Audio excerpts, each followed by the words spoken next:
తెలంగాణ రాష్ట్రంలో ఘనంగా ప్రారంభమైన సరస్వతి పుష్కరాలు భూపాల్పల్లి జిల్లా మహదేవ్పూర్ మండల్ కాళేశ్వరంలో సరస్వతి నది పుష్కరాల సందర్భంగా భక్తుల పుణ్యస్నానాలు.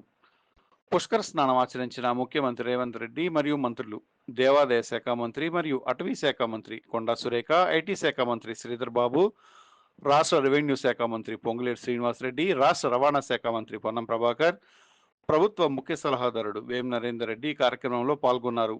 తొలి రోజు 20,000 మంది పుష్కర స్నానాలు ఆచరించారు. ఈ సందర్భంగా భక్తులు మాట్లాడుతూ ప్రభుత్వం అన్ని రకాల సౌకర్యాలు కల్పించారని పేర్కొన్నారు. 12 సంవత్సరాలకు ఒకసారి జరిగేటువంటి పుష్కర స్నానాలు, పవిత్రమైనటువంటి పుష్కర స్నానాలు ఈరోజు కాళేశ్వరంలో చాలా పెద్ద ఎత్తున తెలంగాణ రాష్ట్రం నుండే కాకుండా దేశ నలుమూల నుంచి వచ్చినటువంటి భక్తులు మన మధ్యలో ఒకసారి వారిని అడిగిస్తున్నాం. మేడం, మీ పేరేం పేరండి? జయవాసు అండి. నా పేరు చలవది లక్ష్మీ సురేఖ. అవునండి, ఇప్పుడు ఇక్కడ ఏర్పాట్లు ఎలా ఉన్నాయి? ఇక్కడ ఏర్పాట్లు చాలా బాగున్నాయండి. అన్నీ కూడా ఫెసిలిటీస్ ఏర్పాటు చేశారు. వాటర్, ఫుడ్, ఎక్కడికక్కడ టెంట్లు, అవన్నీ సమ్మర్ కదా, టెంట్లు నది దాకా వెళ్ళడానికి టెంట్లు ఏర్పాటు చేశారు. చైర్స్, వాటర్, కూలింగ్ వాటర్ ఏర్పాటు చేశారు ఎక్కడికక్కడ. అదేవిధంగా అక్కడ నుండి బస్ స్టాండ్ నుండి కానీ రైల్వే స్టేషన్ నుండి కానీ రావడానికి ఫ్రీ బస్సులు ఏర్పాటు చేశారు. అక్కడ నుండి కూడా మనం ఈజీగా రావచ్చు.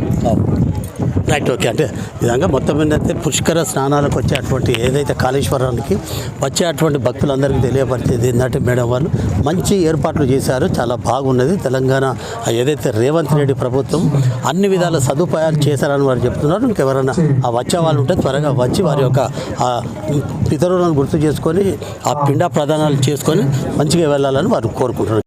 ఇంత జనాలు వస్తారని అనుకోలేదు. వాటర్ బాగానే ఉన్నాయి, స్నానాలు చేసాము. వాటర్ ఇక్కడ ఫ్రెష్గా ఉన్నాయా? అంటే ఇప్పుడు స్నానాలకు వెళ్తున్నారు, అది వాటర్ ఎలా ఉన్నాయి? గంగా నది వాటర్ అంటే పర్లేదండి.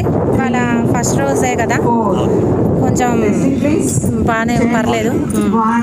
లేడీస్కి ప్రత్యేకమైనటువంటి ఏర్పాట్లు చేశారా?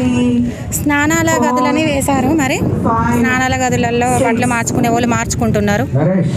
కంచెలు వచ్చారు మీరు? మేము హైదరాబాద్ నుంచి వచ్చామండి, మల్లాపూర్ హైదరాబాద్ నుంచి వచ్చాము. శ్రీవిద్య నా పేరు. శ్రీవిద్య గారు చెప్తా ఉన్నారు, నేను హైదరాబాద్ నుంచి వచ్చాను. ఇక్కడ మంచి సదుపాయాలు ఉన్నాయి. భక్తులకు ఎలాంటి అసౌకర్యాలు లేకుండా మంచి సౌకర్యాలు ఏర్పాటు చేసింది. ఏదైతే రేవంత్ రెడ్డి ప్రభుత్వం చాలా చక్కగా ఏర్పాటు చేసిందని చెప్తా ఉన్నారు. వచ్చేటువంటి భక్తులకు మంచి ఏర్పాట్లు ఇక్కడ ఉన్నాయి. అంటే ఎవరైతే రావాలనుకుంటున్నారో సంతోషంగా హ్యాపీగా వచ్చి మీ యొక్క స్నానాల కార్యక్రమాలు ముగించుకొని వెళ్ళాలని కోరుకుంటున్నారు. డక్క ప్రభాకర్, DPR నుంచి వరంగల్.